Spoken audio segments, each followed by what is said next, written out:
Hey everyone, Adam here.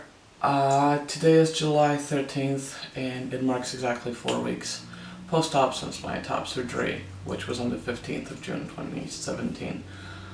I had my third checkup yesterday with my surgeon.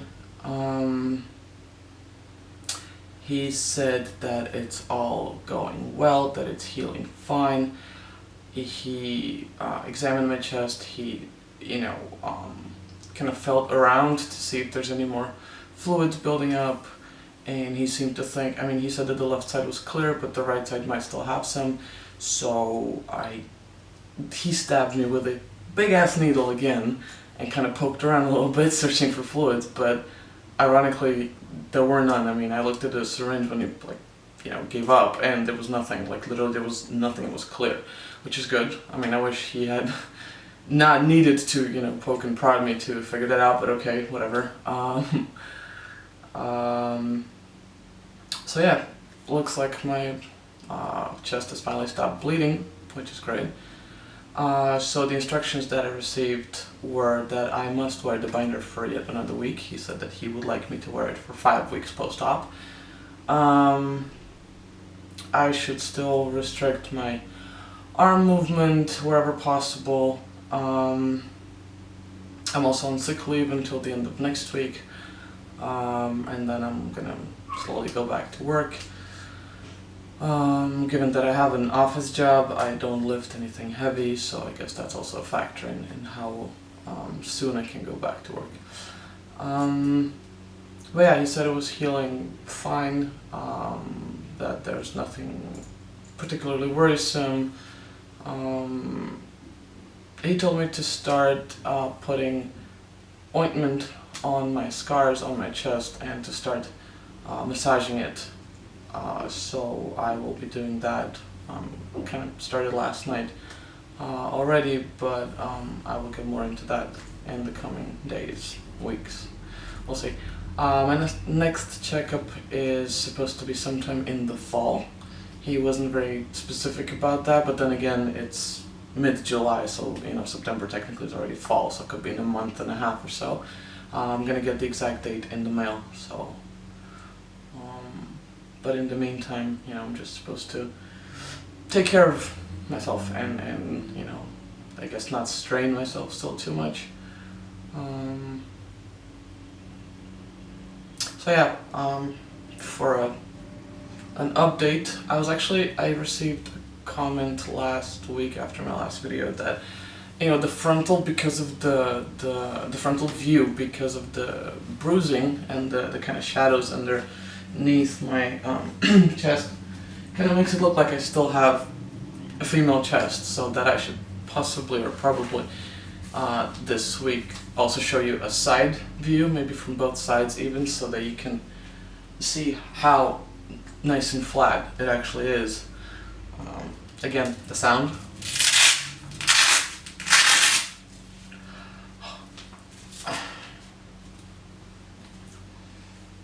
The gauze that I'm wearing now is much thinner than what I wore before, and the reason I'm wearing this is because of the ointment.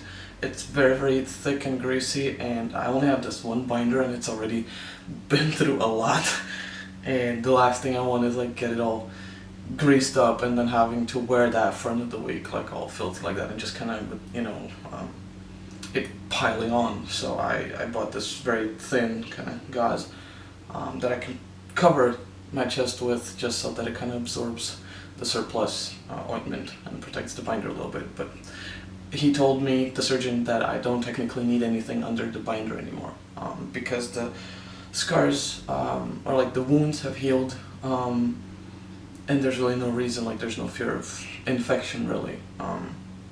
So yeah, this is just a precaution. The chest. I'm really quite happy with how this is turning out. It's really not painful anymore. It's sore in some spots more than others, but I really think that a lot of that has to do with the binder, not the surgery directly, because it's really very tight and it's compressing my ribs here. This part is painful to the touch, It also I've noticed that because of the binder, because it's so tight and it compresses my whole upper body like this, I've been slouching, like I've kind of been not really standing up straight. So when I do straighten up, I feel this pull kind of here. You know, it's very stiff and it's sore. And also like I said, from like the binder has a stitch line going here on both sides, and it's quite thick, and I guess that also grates against my ribs. And you know, with the movement, that the increased movement now that I'm that I'm able to move a little more, a little better, also contributes to all that. But just one more week and then I'm home free.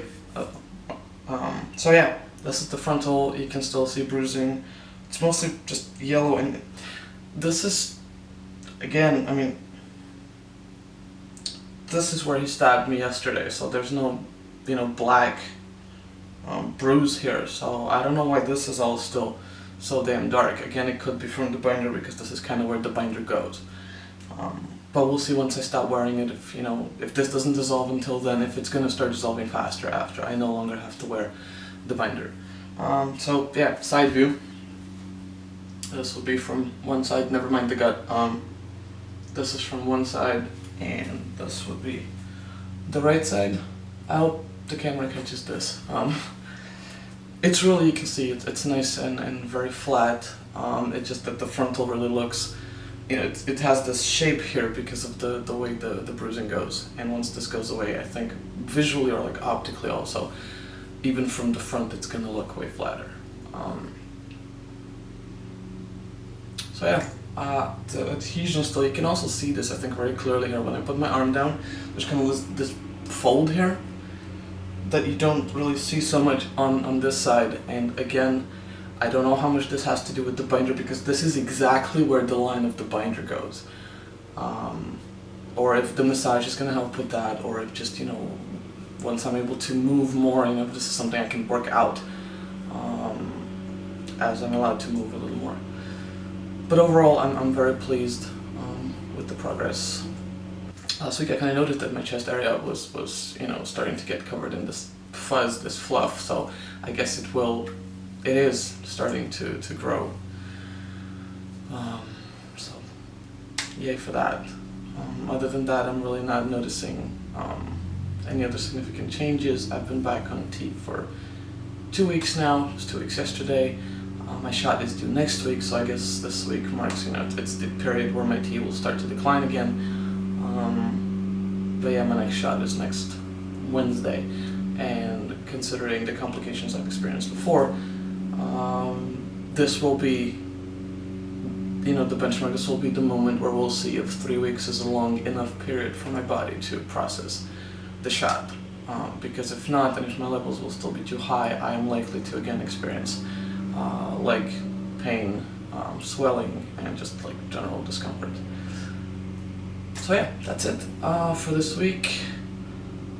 I don't really know when my next update is going to be. I mean, I don't technically have a checkup next week, so there will be nothing very spectacular to report, but I might do another update anyway, just to show you the progress. I might make I made a flipogram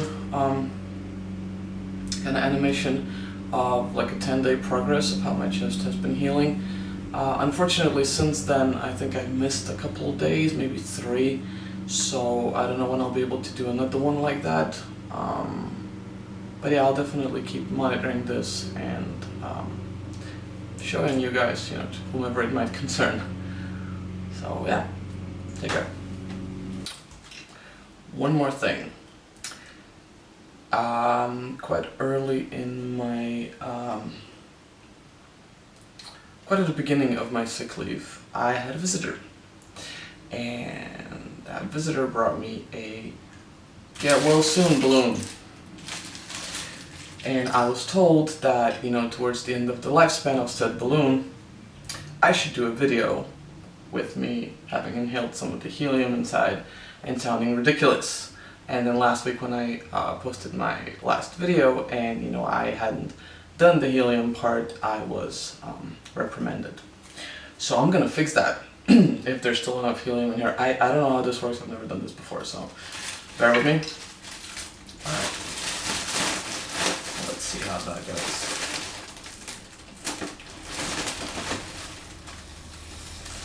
Testing, testing, 1, 2, 3. Okay, this is not so bad. This is from my friend Maša, who gave me this awesome balloon. I'm super thankful, and I hope you come see me again sometime soon. Mwah! Twinkle, twinkle, little star, how I wonder what you are. Okay, this is beyond ridiculous. Does this stuff have any weird side effects? I'm getting a little lightheaded. Yeah, okay, I'm gonna stop here. Maša, this was for you. Thanks again for the balloon. Thanks again for your company. And see you soon, I hope.